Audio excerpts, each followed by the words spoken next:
Hello, everyone. Thanks for joining me again.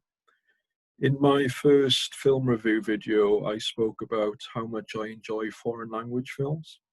And without meaning to, in the last week, I've watched a couple of Asian foreign language films. It just happened by accident. So I thought today I'd make my film review video an Asian language film review special. I've seen three films this week, and they're all great, and I'm sure you'll all be glad to hear that. If you remember last week, I did a review of three films again, but one of them was a review of An American Pickle starring Seth Rogen, and I went on a bit of a rant there, and for about 5 or 7 minutes, and it was just really, yeah. So I won't be doing that this week. You'll be glad to hear. I loved all of these films.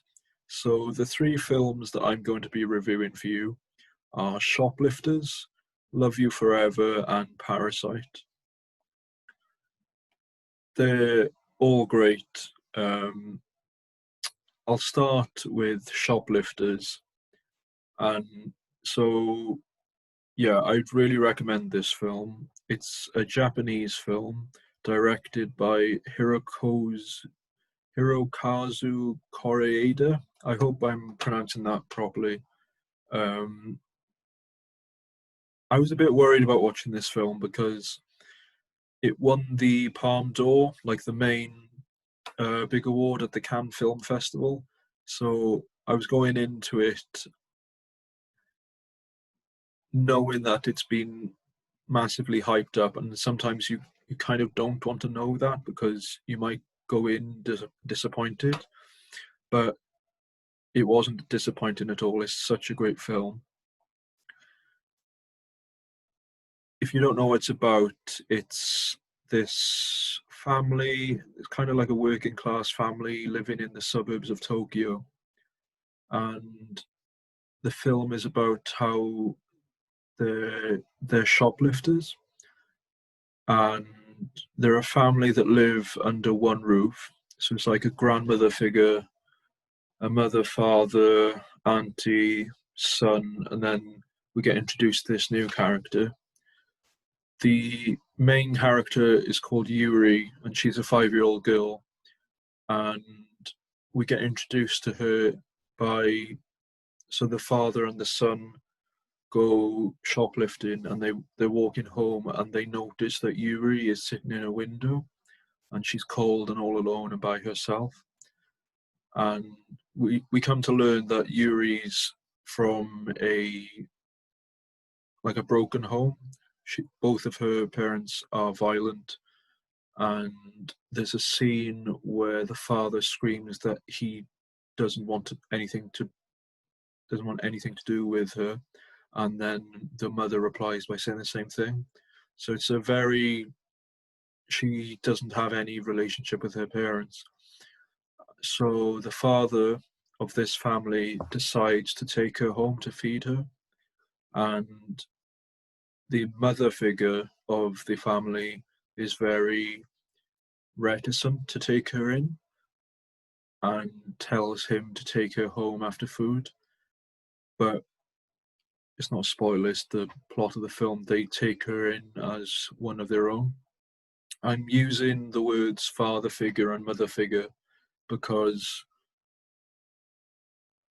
we come to learn that they're not actually a family, that they're a non-biological family. None of them are actually related to each other.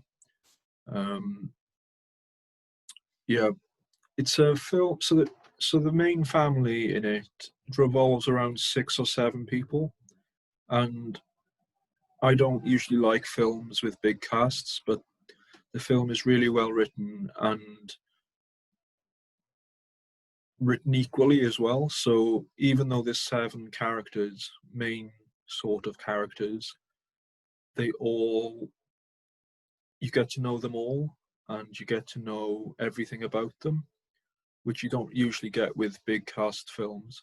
So you learn about how, like, the auntie figure in the film works in a brothel, and you get to learn a lot about the grandmother and how the mother works in the like a laundry type shop, and what the father does for a living as well. It's really funny. I really like the way it was filmed. I think the ending was a bit disappointing. So for that reason, I'm going to give it 4.5 stars, because I think they could have done something better with it. I won't spoil the ending, but yeah, it's a great cast of the great film, a great cast for a great film. It was nominated for Best Foreign Language Film at the 2018 Oscars, and it lost to Roma, which I personally didn't like, but I'm not on the jury, so they don't care what I think. So yeah, I'd totally recommend that. The next film I'm going to talk about is Love You Forever, which is a new Chinese film directed by Ting Yao, and it's a PG film, so it's fun for all the family. Um, it's basic. The title is Love You Forever, so I think you can guess what it's about.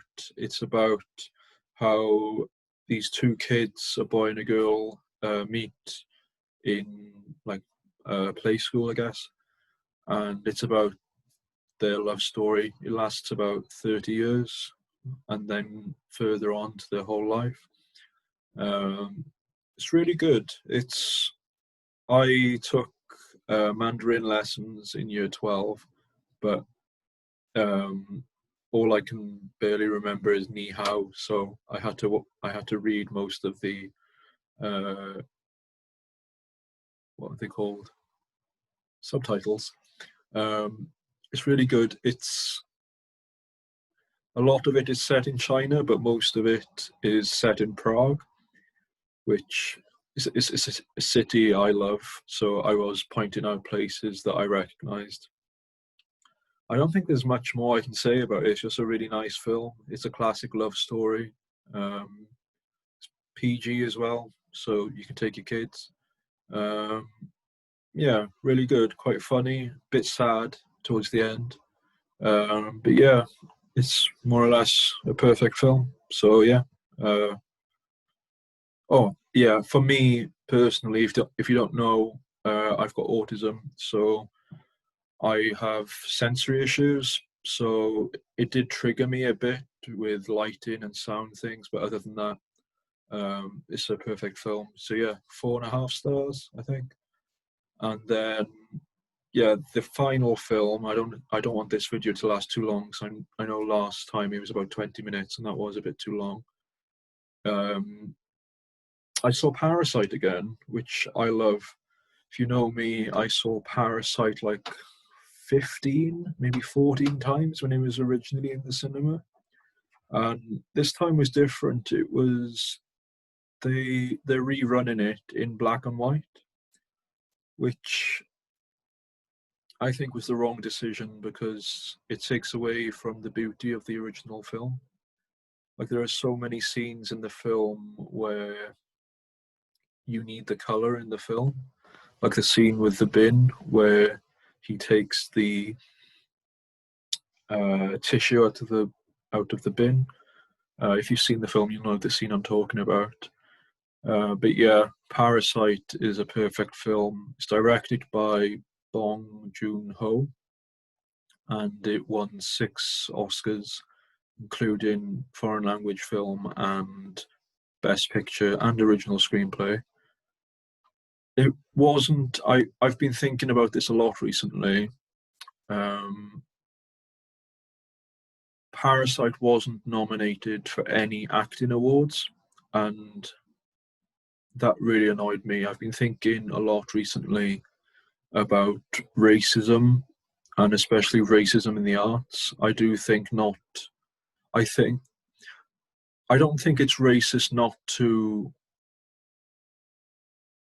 nominate Parasite for any acting awards, but I do think it's racist to nominate two actors, two white 70-year-old men from the same film.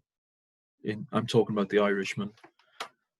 I just think that was a bad call from the Academy. I think both of the male actors in Parasite, either the son or the father, they both gave such amazing performances in this film that both of them deserved to be nominated. But that's just what I think. You can disagree with me if you want. Um, but yeah, Parasite. I think I'm sounding downbeat about Parasite, but if you asked me, when was it? 7 months ago when I originally saw it. 6 months ago, I would have been 5 stars straight off the bat. One of the best films. Really sad at the end. Even though it was in black and white, I did cry at the end. I think Parasite, also Jojo Rabbit from this year's Oscars, had the best endings. It's really beautiful. Um, but yeah, I saw Parasite one of the 15 times with one of my best friends who is Korean, and I asked her if she was reading the subtitles, and she said that was one of the stupidest things I've ever asked. But yeah, Parasite is 5 stars in color, but in black and white, I'm going to give it 4 because I don't think it needed it. It was quite unnecessary, I think. But yeah, I've tried to do this as quickly as possible for you guys today. Um, but yeah, I'll review something else. And sorry once again for not reviewing Tenet properly. I just couldn't do that to myself or for you guys. But yeah, I'm not sure what I'll review next week. I'll see what's coming out. And yeah, let me know what you think of this video. And I'll see you next time. See you.